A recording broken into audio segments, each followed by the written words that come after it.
And to everybody who tells me that I violate the philosophy of cryptocurrency, guys, we are a bigger community.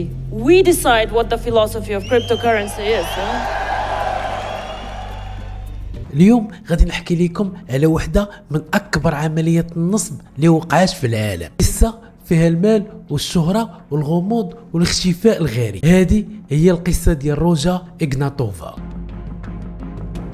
الملقبه بملكه الكريبتو، السيده اللي قدرت تنصب على اكثر من 4 ملايين شخص في العالم وتجمع اكثر من 4 الملايير ديال الدولار، وغبرات من بعد بلا ما يعرف عليها حتى شي واحد فين مشيت. ودابا جيب شي دقيقه وكبر الشاشه وطلق بها الشاشه وخليكم مع الفيديو. روجا كانت بنت ذكيه بزاف من بلغاريا، عندها شهادات عليا وكانت كتخدم في بنوك كبرى. مع الوقت بدات كتشوف كيفاش الناس كيهضروا على العملات الرقميه، وقالت مع راسها علاش حتى انا ما نخلقش عمله رقميه ونولي حتى انا مشهوره. هنا بدات كتخطط لواحد المشروع كبير، وان كوين.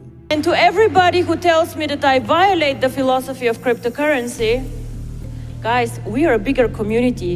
We decide what the philosophy of cryptocurrency is. واحد المشروع اللي وعدت الناس غادي يربحوا الملايين ديال الدولارات بلا مجهود، وفعلا الكلام ديالها كان مقنع بزاف، خصوصا الناس اللي ما كيفهموش في الكريبتو. روجا خرجت في مؤتمرات بلباس فاخر وكتهضر بواحد الثقه وكتقول لهم وان كوين غادي تكون حسن من البيتكوين، والناس اللي غادي يستثمروا دابا غادي يوليو من الاغنياء في المستقبل.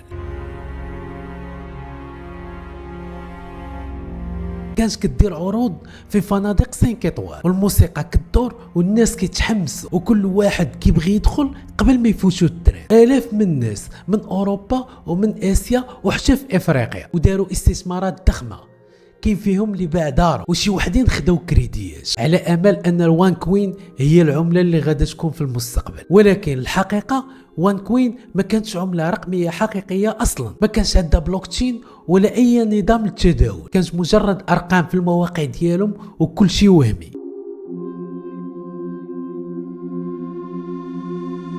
المبدا اللي استعملته روجا كان بحال النظام ديال التسويق الهرمي، كيعطيو الارباح ديال الناس القدام من الفلوس ديال الناس الجداد، وهكذا كان كيبان ماشي نصب في الاول، والناس كانوا كيجيبوا اصدقائهم وعائلاتهم، وروجا كانت كتعطيهم جوائز تحفيزيه، دخل 3 ديال الناس وخذ البونيس، وكل ما استثمرتي اكثر كتربح اكثر. الناس تسيقوها والاعلام بدا كيهضر عليها كعبقريه ماليه. مع الوقت بداو الخبراء في العالم بداو كيشكوا وكيقولوا فين هو الكود ديال وان كوين وفين يمكن نشوفوا العمله في السوق. ملي الصحافه بدات كتطرح اسئله بزاف بدات الحقيقه كتخرج، اكتشفوا ان وان كوين ما عندها حتى شي وجود في السوق. في 2017 السلطه الاوروبيه والامريكيه بدات كتحقق.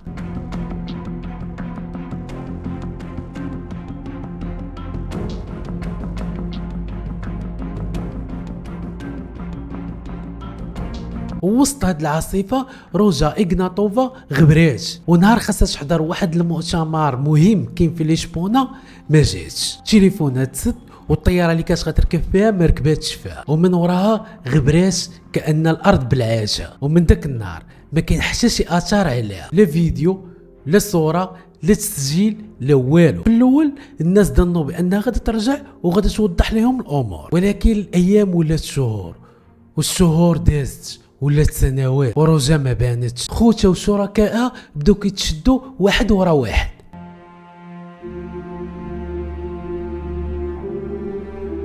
ولكن هي بقات لغز كبير. المكتب التحقيقات الفيدرالي دخل على الخط وحطها ضمن اكثر نساء مطلوبات في العالم.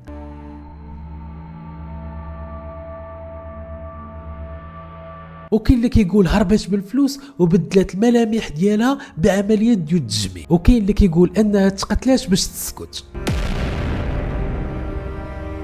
لحد اليوم ما كاين حتى شي دليل قاطع. الناس اللي استثمروا في وان كوين خسروا كل شيء، العائلات تفرقات والاحلام تحطمات وملايين ديال الدولار طارت. القصه ديال روجا كتورينا بزاف ديال الدروس، ما كاينش الربح السريع بلا مخاطره، وما تصدقش اي مشروع كيهضر بزاف على الفلوس. تحقق وسول وقلب مزيان قبل ما تدخل في شي استثمار. روجا إغناطوفا بقات رمز للنصب العالمي، وكانت هذه هي القصه ديال ملكه الكريبتو، السيده اللي دارت اكبر عمليه نصب رقميه في العالم وجمعت المليارات وغبريت.